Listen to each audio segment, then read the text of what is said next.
Les Afghans, à peine arrivés sur le sol français, 5 d'entre eux sont déjà sous surveillance. On en parle avec vous, Maxime Brandstatter. Vous êtes journaliste RMC. Et Régis Le Sommier, vous êtes grand reporter, vous êtes réalisateur de Kaboul au cœur des talibans. C'est un documentaire qui sera diffusé ce mercredi sur Canal+. Et vous venez de passer 3 semaines en Afghanistan. Vous allez nous raconter, mais Maxime d'abord, cette situation, à peine arrivés sur le sol français, 5 Afghans qui sont sous surveillance.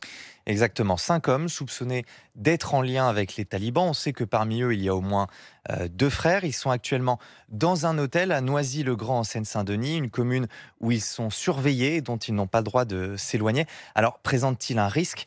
En tout cas, ils sont liés aux talibans, un mouvement considéré comme dangereux, et pour cela, on les surveille. Comment on les a repérés ?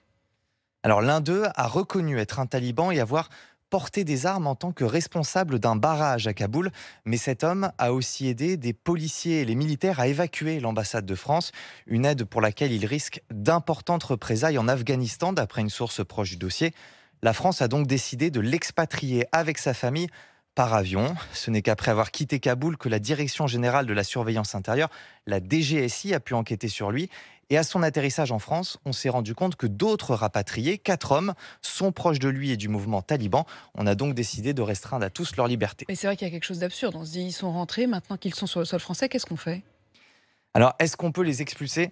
Pour l'instant, en tout cas, non. Déjà, il y a l'aspect moral. Comme on l'a dit, l'un d'eux a contribué à évacuer des Français, des journalistes, des Afghans, des policiers de l'ambassade de France. Une aide pour laquelle il a pris des risques.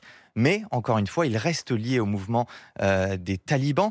Même si on décidait d'expulser ces 5 Afghans, il ferait l'objet d'une obligation de quitter le territoire français. Une procédure qui prend du temps, contre laquelle ils peuvent faire des recours. Et de toute façon, depuis le 8 juillet, la France a suspendu les évacuations vers l'Afghanistan car la situation est jugée trop dégradée là-bas.